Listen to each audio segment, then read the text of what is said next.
오늘 하나님께서 우리에게 주신 말씀은 창세기 12장 1절 말씀입니다. 우리는 이 말씀을 통해 하나님의 부르심이라는 제목 아래 말씀을 함께 묵상하고자 합니다. 여러분, 지난 시간 우리는 아브라함의 아버지에 대해 함께 살펴보았었습니다. 그 말씀을 통해 우리가 확인한 사실은 무엇이었습니까? 아브라함을 실제로 먹이시고 또 인도하시며 보호하신 분은 육신의 아버지 데라가 아니라 생명의 주권자 되시는 하나님이셨다는 사실이었습니다. 사실 지난 설교는 하나님이 어떤 분이신지를 직접 설명한다라기보다는 오히려 육신의 아버지의 한계를 분명히 드러내는 말씀이었습니다. 아무리 자녀를 사랑한다 할지라도 육신의 아버지는 자신의 어떠한 열심으로도 자녀의 생명을 단 한순간조차 연장할 수 없는 존재임을 데라의 맏아들 하란의 죽음과 그리고 며느리 살의 불임을 통하여서 적나라하게 드러내셨습니다. 오늘 말씀은 이전 말씀과는 다른 초점을 우리에게 보여줍니다. 오늘 본문은 참된 아버지 되시는 하나님께서 실제로 어떻게 아버지의 역할을 감당하시는지 그 모습을 우리 눈앞에 분명히 보여줍니다. 다시 말해 하나님께서 상상 속이나 관념 속에 사시는 허상의 아버지가 아니라 실제로 우리 삶 속에서 구체적으로 어떻게 아버지의 역할을 하시는지를 보이시는 것입니다. 오늘 우리는 창세기 12장 1절 말씀을 통해 하나님께서 아브라함의 아버지이실 뿐만 아니라 우리의 아버지이심을 확인하고 그러한 아버지를 믿는 우리가 어떤 삶으로 이 놀라운 사실을 증거하며 살아가야 하는지를 함께 묵상하고자 합니다. 여러분, 모든 그리스도인들 앞에는 피할 수 없는 근본적인 질문이 하나 놓여 있습니다. 바로 이 보이지 않는 하나님을 우리는 어떻게 믿는가 하는 질문입니다. 하나님은 영이시기에 우리의 눈에 보이지 않으십니다. 그렇다면 우리는 무엇을 근거로 그 보이지 않는 하나님을 신뢰하며 또 살아가고 있는 것입니까? 이 질문은 단순한 호기심이 아니라 믿음의 뿌리를 묻는 아주 근본적인 또 본질적인 질문입니다. 아마도 많은 분들이 하나님을 믿지 않는 자녀나 이웃 혹은 가족들로부터 이러한 질문을 많이 받아보셨을 것입니다. 바로 당신은 눈에 보이지도 않는 하나님을 왜 믿습니까? 당신이 따르는 하나님은 정말 존재하는 것입니까? 하나님이 만약에 살아계신다면 그 사실을 내게 증명해 보이십시오. 겉으로는 이 질문처럼 들리지만 그 속에는 순수한 궁금증보다는 의심과 조롱이 함께 담겨있는 경우가 적지가 않습니다. 그렇다면 우리는 바로 이런 질문들 앞에서 어떻게 답해야 하겠습니까? 오늘 본문 창세기 12장 1절 말씀은 바로 이 질문들 앞에서 우리가 붙들어야 할 분명한 답을 보여주십니다. 창세기 12장 1절 말씀을 함께 읽어보도록 하겠습니다. 여호와께서 아브라함에게 이르시되 너는 너의 고향과 친척과 아버지의 집을 떠나 내가 내게 보여줄 땅으로 가라. 1절의 시작은 다음과 같습니다. 여호와께서 아브라함에게 이르시되, 누가 누구에게 말을 건넵니까? 여호와께서 먼저 아브라함에게 다가오셔서 말씀을 건네십니다. 아브라함이 어떤 열심이나 대화를 할 만한 어떤 자격이 있어서가 아닙니다. 하나님의 전적인 주권 아래 아브라함을 친히 부르십니다. 여러분, 우리가 눈여겨봐야 할 사실은 아브라함이 여호와께 상담 요청을 한 것이 아니라는 사실입니다. 아브라함이 여호와께 만나달라고 애원하며 기도를 한 것도 아닙니다. 본래 타락한 피조물이 이 창조물에게 말을 건다는 것 자체가 불가능한 일이며 더 나아가 이 대화를 나눈다는 발상은 애초에 성립될 수가 없습니다. 왜냐하면 죄인이 의인을 찾아가는 일 자체가 불가능하기 때문입니다. 의인을 볼 수도 찾을 수도 없기 때문입니다. 그 이유는 관계가 끊어져 있기 때문에 그 관계를 이을 힘이라던가 능력 자체가 부족한 것 자체가 아니라 부재한 것입니다. 하나님과 죄인 사이에 높다란 벽이 있기 때문입니다. 혹여 죄인 앞에 하나님이 바로 코앞에 계신다고 할지라도 죄인 스스로는 하나님을 알아볼 수가 없습니다. 더 나아가 주여 주여 주여 하며 하나님을 수없이 외친다 하더라도, 밤을 새워 철야 기도를 한다 하더라도, 금식하며 한 달 내내 기도한다 해도 죄인이 스스로의 힘으로 하나님을 만날 가능성은 전혀 없습니다. 그것은 마치 장님이 내 눈은 원래 잘 보이는데 제가 조금만 더 눈을 크게 뜨면 볼 수 있을 것 같습니다 라고 말한다거나, 청각장애를 가진 자가 내가 원래 사람 말을 잘 듣는데 조금만 더 노력하면 잘 들을 수 있을 것 같습니다 라고 말하는 것과 같은 이치입니다. 하나님과 아무 상관없는 자가 하나님을 찾는 일은 노력의 부재가 아니라 능력 자체의 부재입니다. 그러니까 사실 하나님의 말씀을 들을 수 있는 경우보다 못 듣는 일이 인간의 이 죄된 상태에 비추어 볼 때 훨씬 더 자연스럽고 더 일반적이다라는 말씀을 여러분 앞에 드리는 것입니다. 그런데 만약 여러분들 귀에, 우리들 귀에 하나님의 말씀이 들린다, 이것은 보통 기적이 아닌 것입니다. 하나님의 말씀을 깨닫는다, 이런 일은 하나님의 은혜 말고는 도저히 설명이 안 되는 것입니다. 오늘 1절 상반절 여호와께서 아브라함에게 말씀하시되 라는 이 사건은 이 짙은 어둠 속에 빛이 임한 것입니다.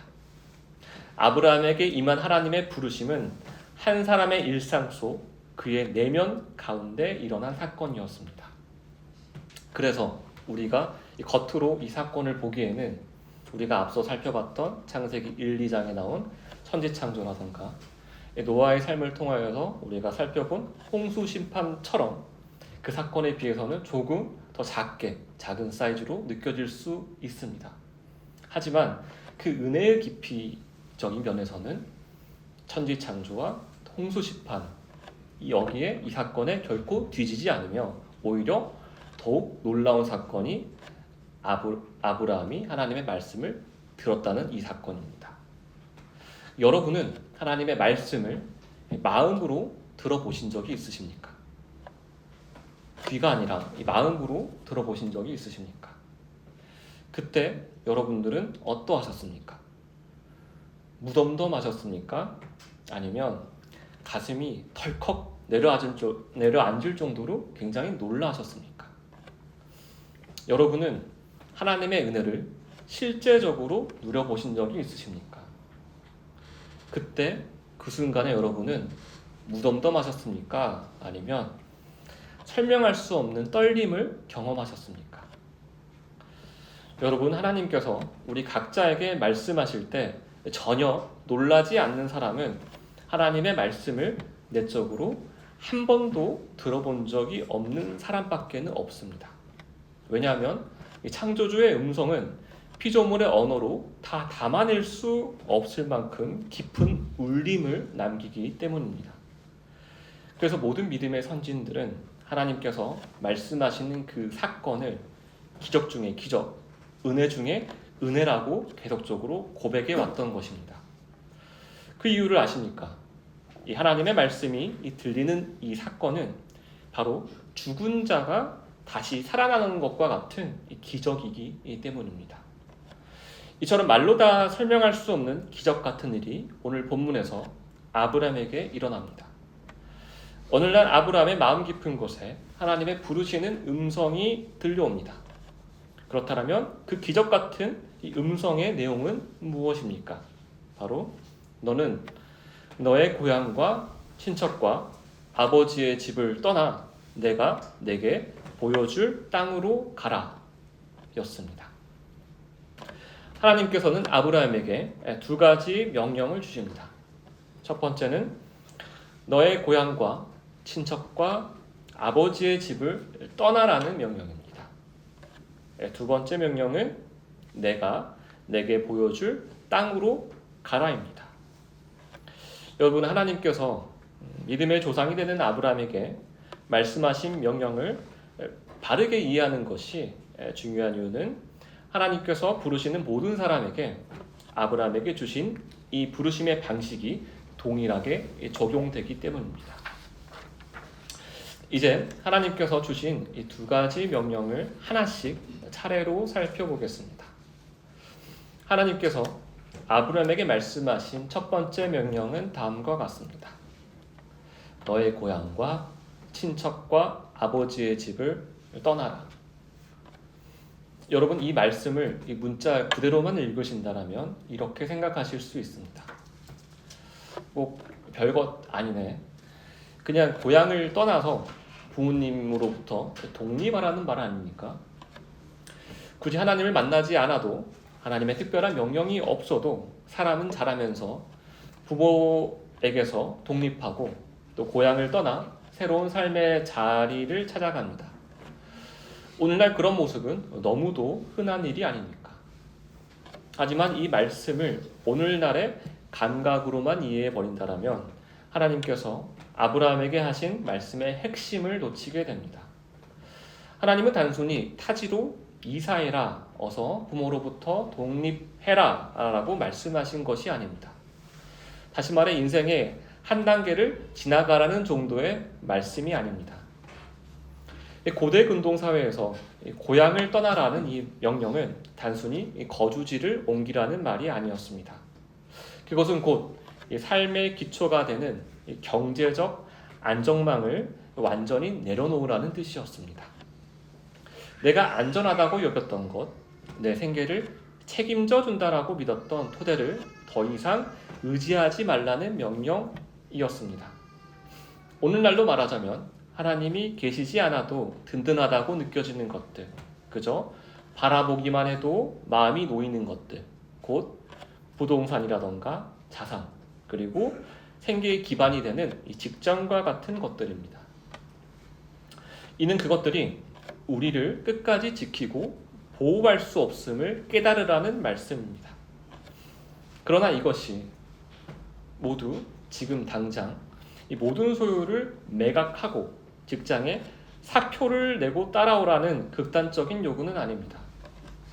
하나님께서 고향을 떠나라는 말씀은 모든 경제적 기반 자체를 악하게 여기라는 뜻이 아닙니다.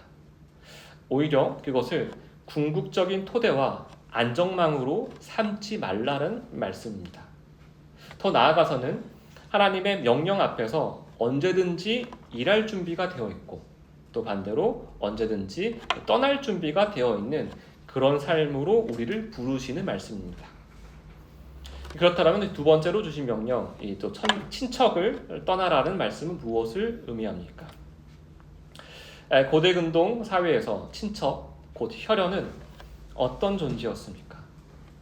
이 분쟁이 생기면 대신 싸워주는 사람들이었고, 빛이나 어떤 위기가 닥치면 함께 버텨주는 가장 강력한 안정망이었습니다. 누군가로부터 해를 당하면 보호해 주었고, 필요하다면 복수까지도 마다하지 않았던 그런 모든 것들을 다 감당해주는 공동체가 바로 혈연 공동체였습니다. 하나님께서 친척을 떠나라고 말씀하신 것은 이 혈연으로 맺어졌거나 혈연만큼 끈끈하게 얽혀있는 인간의 사사로운 이익을 위해 결속된 공동체를 더 이상 의지하지 말라는 말씀입니다.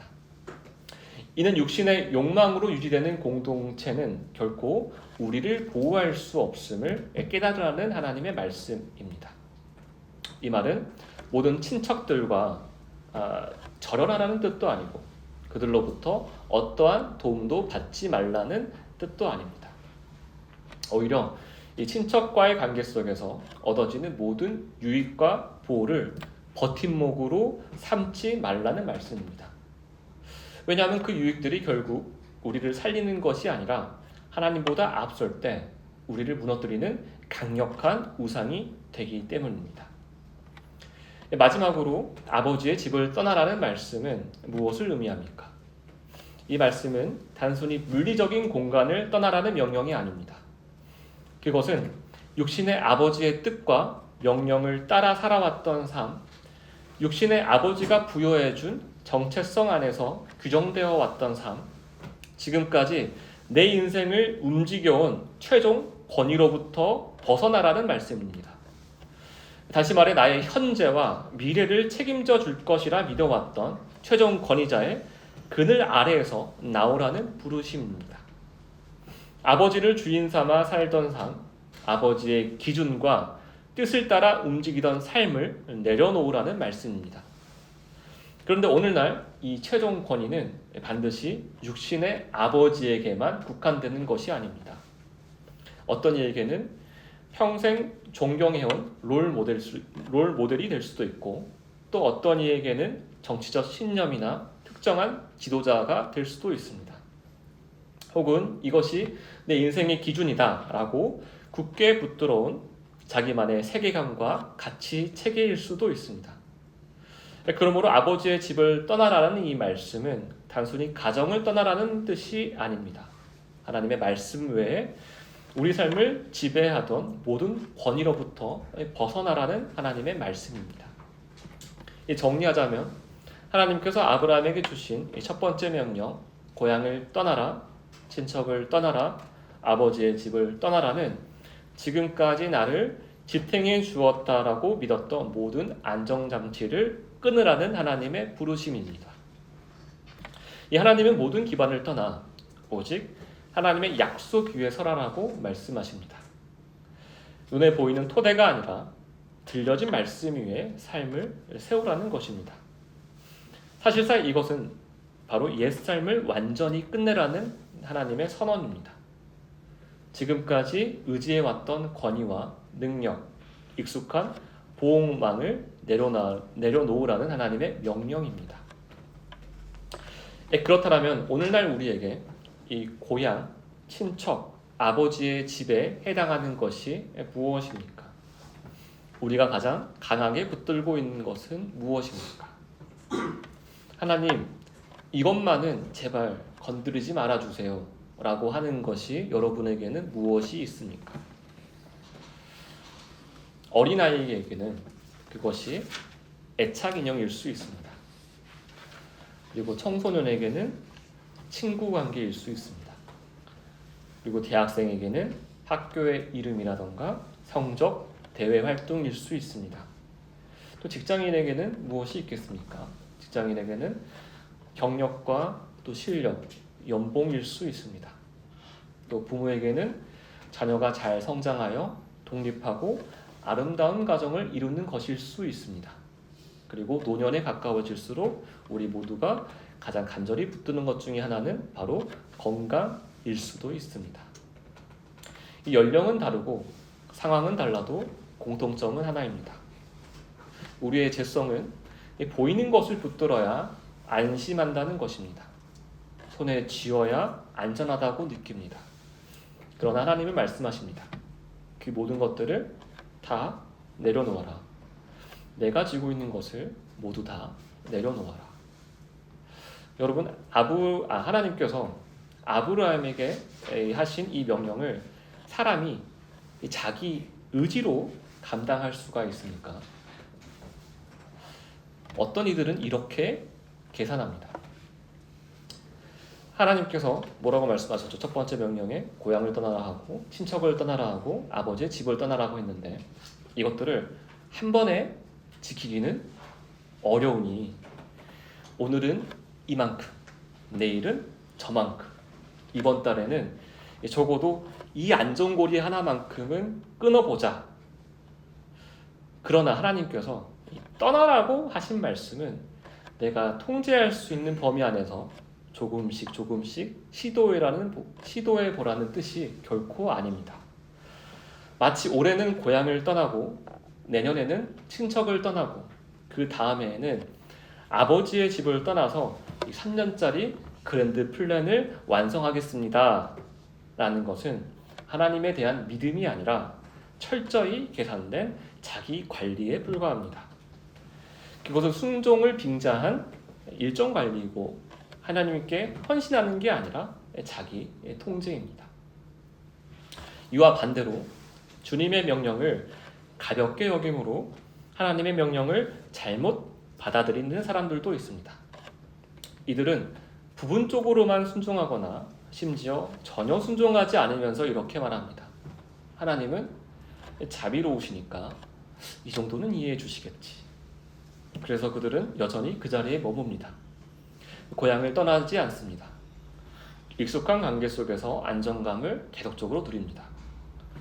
아버지의 집, 곧 안전하고 편안한 자리에서 자기가 좋아하는 것, 자기가 할 수 있는 것들만 선택하며 살아갑니다. 그렇게 살아가면서도 하나님을 부릅니다. 하나님을 사랑한다라고 고백합니다. 심지어 이렇게 말하기도 합니다. 하나님, 저는 하나님밖에 없습니다. 그러나 삶은 그대로입니다. 떠남도 없고 흔들림도 없고 방향 전환도 없습니다. 이렇게 되면 교회는 그들에게 무엇이 되겠습니까? 하나님의 부르심 앞에서 인생이 뒤집히는 자리가 아니라 성경을 읽고 감상을 나누는 독서 모임이 됩니다. 이웃을 돕는 품격 있는 취미 활동이 됩니다. 삶의 중심이 바뀌는 사건이 아니라 삶에 덧붙여진 종교적 활동이 됩니다. 여러분, 이런 모습이 낯서십니까? 사실 이것은 오늘날 교회 안에서 너무도 익숙한 풍경입니다. 여러분, 제가 앞서 말씀드린 두 부류의 사람들, 이들은 하나님을 조금 아는 사람들입니까? 조금 아는 사람들이 아니라 정확히 말씀드리자면 앞서 열거한 사람들은 하나님을 전혀 알지 못하는 사람들입니다. 그들은 하나님에 대해서 교과서적으로 지식을 나열할 수 있을지는 모르겠습니다. 그러나 하나님이 누구신지, 하나님의 마음이 무엇인지, 하나님의 뜻이 정말 어디를 향하는지, 하나님이 어떻게 일하시는지, 그분의 지혜가 얼마나 놀라운지, 그분의 주권이 얼마나 섬세한지, 그분의 음성이 얼마나 강권적이면서도 동시에 사랑스러운지, 그 어느 것도 실제로 알지 못합니다. 그렇기 때문에 그들의 삶을 지배하는 갈급함의 방향성은 분명합니다. 그들의 삶을 지배하는 갈급함은 하나님의 지혜를 향한 갈급함이 아니라 사람들의 인정을 향한 갈급함입니다. 더 적나라하게 말씀드리자면 가족에게 그리고 공동체에게 또는 다른 타인들, 이웃들에게 나는 믿음이 있는 사람입니다 라는 평가를 얻기 위하여서 하나님의 이름을 사용하는 것입니다. 그렇다면 왜 그들은 그렇게 무늬만 그리스도인처럼 그리스도인을 흉내내며 사는 것일까요? 앞서 말씀드렸듯이 그들은 사실 하나님을 하나님으로 볼 수 있는 눈이 없고 하나님이 주권적으로 주시는 새 마음 자체가 그들의 심령 안에 없기 때문입니다. 그렇다면 여러분, 만일 우리가 참으로 하나님을 믿는 사람들이라면, 하나님의 음성을 들을 수 있는 귀가 열려 있는 사람들이라면, 아브라함에게 주신 그 첫 번째 명령, 삶의 모든 안전고리에서 떠나라 라는 이 말씀이 결코 인간의 결단만으로는 이룰 수 있는 일이 아님을 깨닫게 될 것입니다. 이 떠남은 단순한 이 결심의 문제가 아닙니다. 의지력의 크고 작은 문제도 아닙니다. 그것은 오직 하나님께서 우리 안에서 역사하셔야만 가능한 일입니다. 그렇다면 질문은 이것입니다. 하나님께서는 어떻게 우리를 고향과 친척과 아버지의 집에서 떠나게 하십니까? 우리가 붙들고 있는 이 모든 안전고리를 억지로가 아니라 기꺼이 내려놓게 하시는 하나님의 방식은 과연 무엇입니까? 아버지 되신 하나님께서 처음 우리를 부르셨던 그 순간을 떠올려 보십시오. 그 부르심이 우리 안에서 무엇을 흔들어 놓았는지, 무엇을 무너뜨렸는지를, 그리고 그 자리에 무엇을 하나님께서 새롭게 세우셨는지를 천천히 한번 기억해 보시길 바랍니다. 그때 우리에게 어떤 일이 일어났습니까? 하나님께서 새로운 마음을 부어주셨습니다. 그 순간 마치 정신이 번쩍 들듯 이전에는 보이지 않았던 실상이 눈앞에 보이기 시작합니다. 내가 붙들고 있는 것들이 사실은 아무 토대도 없는 삶임을 깨닫게 됩니다. 나를 살릴 것이라고 믿었던 그것들이 내 영혼을 만족시키기는커녕 오히려 서서히 말라가게 하고 있었음을 보게 됩니다. 다시 말해 그제서야 죄를 죄로 보게 되는 것입니다. 하나님의 명령을 벗어난 모든 것이 왜 죄가 되는지, 하나님과 함께하지 않는 삶이 왜 죄인지를 비로소 깨닫게 되는 것입니다. 이것은 매우 신비로운 일입니다. 하나님을 만나기 전까지, 하나님의 말씀을 듣기 전까지는 나에게 안정감을 주던 모든 것들이 이제는 오히려 견딜 수 없이 불편하게 느껴집니다. 그래서 신앙은 이렇게 바뀝니다. 죄를 짓지 말아야지라고 스스로를 다그치는 삶이 아니라 거룩하신 아버지 안에서 살게 되니 이전처럼 죄를 짓는 삶을 계속 살아갈 수가 없습니다 라고 고백하면서 사는 삶으로 바뀔 수밖에 없는 것입니다. 이해를 돕기 위하여서 몇 가지 구체적인 상황과 함께 살펴보겠습니다.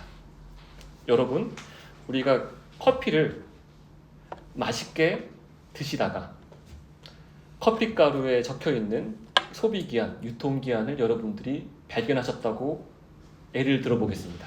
하지만 그 소비기한, 유통기한에 무려 한 달이 아닌 한 10년 정도 지난 소비기한과 유통기한이 만약에 적혀 있었다라면 커피를 맛있게 분명히 그 전까지, 그거를 보기 전까지는 맛있게 드셨다라가도 10년 전 유통기한을 확인하는 순간 여러분은 어떻게 선택을 하시겠습니까? 계속 드시겠습니까? 아니면 이거는 선택의 여지가 아니라 바로 드시던 커피를 버리시거나 최소한 그만두실 것입니다.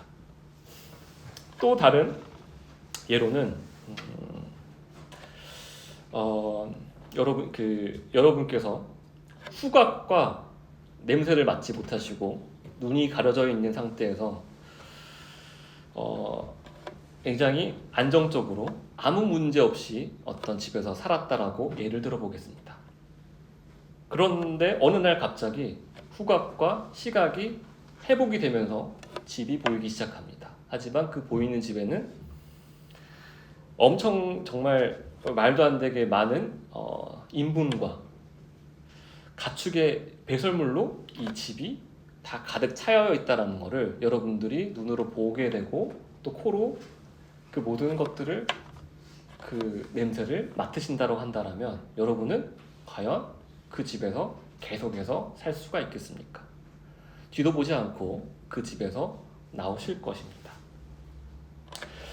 죄를 떠나는 일 자체가 이와 같다라는 것을 이 두 가지 예로 여러분께 말씀드려 보았습니다. 이 사람이 죄의 자리에서 필사적으로 발버둥치면서 떠나는 것이 아닙니다. 아깝지만 참고 버리는 결단의 문제도 아닙니다. 한때 보석처럼 여겨졌던 것이 한순간에 더러운 오물로 드러나는 은혜를 경험한 것뿐입니다. 그 이상도 그 이하도 아닙니다. 그래서 우리는 죄를 떠나는 이 모든 과정을 한마디로 이렇게 부릅니다. 바로 하나님의 은혜라고 말입니다. 이제 첫 번째 명령에 이어서 하나님께서 아브라함에게 주신 두 번째 명령을 함께 살펴보겠습니다. 그 두 번째 명령은 바로 내가 내게 보여줄 땅으로 가라 였습니다. 이 말씀의 진의는 무엇입니까? 이것은 내비게이션에 정확한 주소를 입력하고 가는 길이 아닙니다. 오늘은 어디까지 가야 하는지, 내일은 어디서 멈추어야 하는지도 알 수 없습니다. 더 나아가 여기까지 가면 내 소원을 들어주겠다라는 식의 거래도 아닙니다. 사사로운 이익을 얻기 위한 길도 아니고 내가 이해한 만큼만 가라는 말씀도 아닙니다. 이 명령은 하나님께서 인도하시는 만큼만 가고 더 가도 안 되고 덜 가도 안 되는 그 지극히 섬세한 지점까지 전적으로 하나님의 인도함을 받으라는 것입니다. 하나님께서 모든 길을 처부터 선명하게 보여주시지 않는 이유는 바로 혼자 걷지 말라는 것입니다. 그 어느 순간도 말입니다. 스스로 판단하고 스스로 계획하고 스스로 책임지는 길이 아니라 하나님을 의지하며 하나님의 인도하심을 받으며 걷게 하시려는 하나님의 이 따뜻한 배려입니다. 하나님은 우리에게 한 번에 모든 것을 보여주시지 않습니다. 대신 그때그때 필요한 만큼만 보여주십니다. 그리고 그 요정 속에서 하나님의 은혜를 필요한 만큼 그러나 분명하게 경험하게 하십니다. 이 길을 신약 성서에서 어떻게 부르는지 아십니까? 이 마태복음 16장 24절 말씀은 이렇게 기록되어져 있습니다. 이에 예수께서 제자들에게 이르시되 누구든지 나를 따라오려거든 자기를 부인하고 자기 십자가를 지고 나를 따를 것이니라. 예수님께서는 하나님을 따르는 삶을 십자가의 길을 걷는 삶이라고 분명히 말씀하셨습니다. 이 말씀은 오늘 본문 창세기 12장 1절에서 하나님께서 아브라함에게 주신 명령, 너는 너의 고향과 친척과 아버지의 집을 떠나 내가 내게 보여줄 땅으로 가라는 말씀과 본질적으로 같은 명령입니다. 다시 말해 고향을 떠나라는 명령은 자기 부인의 삶을 살라는 명령이며 보여줄 땅으로 가라는 명령은 십자가를 지고 나를 따르라는 명령입니다. 그리고 이 부르심은 아브라함에게만 주어진 특별한 소명이 아닙니다. 예수님의 12제자에게만 해당되는 이야기도 아닙니다. 기독교인 중에서 마치 특전사처럼 특별한 임무를 맡은 사람들에게만 주어진 명령도 아닙니다. 이 명령은 하나님을 믿는 모든 하나님의 자녀에게 주어진 동일한 부르심입니다. 하나님을 창조주의자, 구원자로 믿는 자, 하나님을 참된 아버지로 고백하는 자, 그리고 하나님만이 참 생명이심을 믿는 모든 믿는 자들에게 주어진 부르심이라는 말입니다. 자기를 부인하고 자기 십자가를 지고 나를 따를 것이니라. 그리고 너의 고향과 친척과 아버지의 집을 떠나 내가 내게 보여줄 땅으로 가라는 이 하나님의 부르심의 진의는 사실 내가 가는 길에 너도 함께 가자라는 아버지의 초대의 말씀이자 내가 사랑하는 것을 너에게도 함께 보여줄게 라는 약속의 말씀인 것입니다. 이 다시 말해 하나님이 보실 땅으로 가라는 명령은 사실 하나님께서 나만부터 다녀라 라고 하나님을 믿는 자들, 하나님께서 부르신 하나님의 백성들에게, 하나님의 자녀들에게 명령하신 것입니다. 그렇게 하나님께서 가라고 명령하신 이 십자가의 길은 겉보기에는 음성적으로는 이 십자가란 단어 때문에 굉장히 두렵고 무거운 명령처럼 들리고 보여질지 모르지만 그 깊은 뜻을 들여다보면 하나님께서 사랑으로 쓰신 초대장으로 부르시는 하나님의 초대임을 우리는 기억해야 합니다. 여러분, 하나님께서 여러분을 이 세계 여행에 초대하신다라고 생각해 보십시오. 여행을 위한 비행기도 하나님께서 준비해 놓으셨고 자동차도 있습니다. 입을 옷도 있고 먹을 음식도 있으며 어디를 가든 머물 집도 하나님께서 친히 모두 다 마련해 두셨습니다. 더 놀라운 것은 이 모든 것을 하나님께서 직접 책임지신다는 사실입니다. 비행기 조종석에 앉아 계신 분도 하나님이시고 자동차를 운전하시는 분도 하나님이십니다. 옷을 지으시고 옷을 입히시는 분 역시 하나님이십니다. 그뿐만이 아닙니다. 하나님께서 매일매일 먹을 일용할 양식을 친히 준비해 두십니다. 그리고 하나님께서 초대하신 자리는 하나님을 멀찍이 뒤따르는 자리가 아니라 바로 하나님의 옆자리입니다. 이보다 더 든든하고 이보다 더 안전한 여행이 어디에 있겠습니까?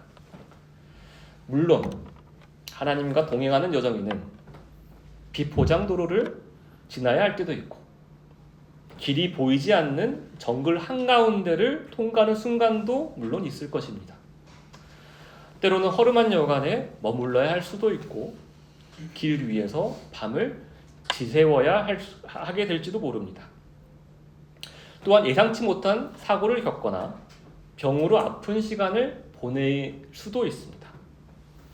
어떤 날은 한 곳에 하루도 채 머물지 못한 채 떠나야 할 수도 있고 잠시 스쳐가리라 생각했던 그렇게 여겼던 장소가 오히려 남은 생애를 모두 다 보내게 되는 자리가 되어서 그곳에서 하나님과의 여정이 마무리될 수도 있습니다.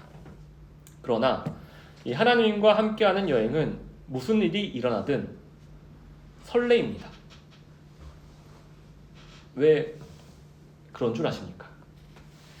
이 전지전능한 하나님의 능력을 바로 코앞에서, 바로 옆자리에서 실시간으로 볼 수가 있기 때문입니다.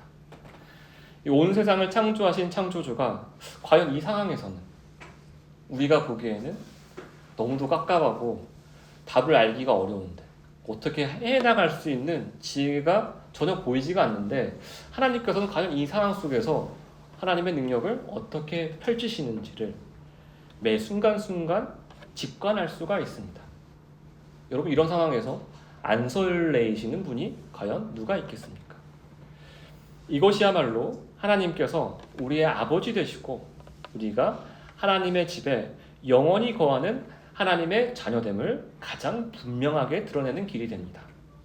이 살아계신 하나님을 이보다 더 확실하게 증언하는 방법이 또 있겠습니까? 하나님을, 살아계신 하나님이 우리가 증언하고 증명하는 것은 우리가 하나님에 대한 이야기, 하나님을 애써 보여주는 것이 아닙니다. 우리가 거룩하신 하나님 안에 거하고 있다라는 사실을 자연스럽게 드러내는 것입니다. 내가 하나님을 붙들고 애써 버티는 것이 아니라 하나님께서 나를 붙들고 있음을, 우리를 붙들고 계신다는 사실을 삶 속에서 나타내는 것입니다. 이 세상이 주는 기쁨은 모래성처럼 쉽게 무너지고 신기루처럼 사라집니다. 그러나 하나님께서 주시는 기쁨은 생명 안에서 자라나는 기쁨입니다. 상황에 흔들리지 않고 시간이 지날수록 더욱 깊어지는 기쁨입니다.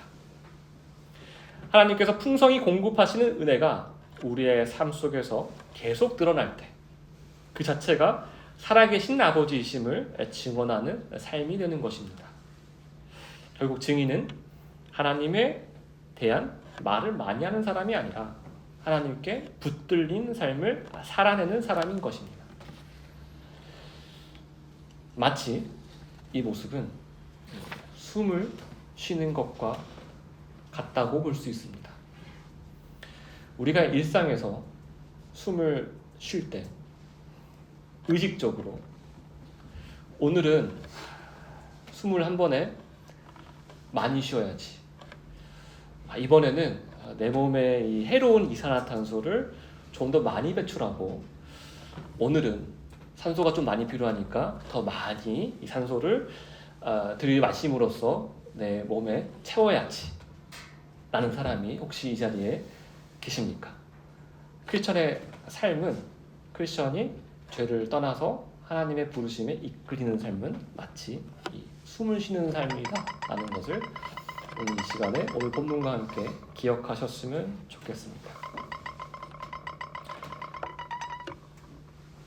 죄로 얼룩진 자신의 죄성 아래 자리 잡힌 물질적 안정, 사회적 안정, 관계적 안정, 예측 가능한 미래에 대한 집착에서 벗어나서 하나님께서 보여주시는 참 생명의 길로 자연스럽게 나가는 것이 바로 크리스찬의 삶임을 기억하시길 바랍니다. 여러분, 우리의 가족과 이웃이 살아계신 하나님을 보여주세요 라고 묻는다면 우리는 이제 어떻게 대답하겠습니까?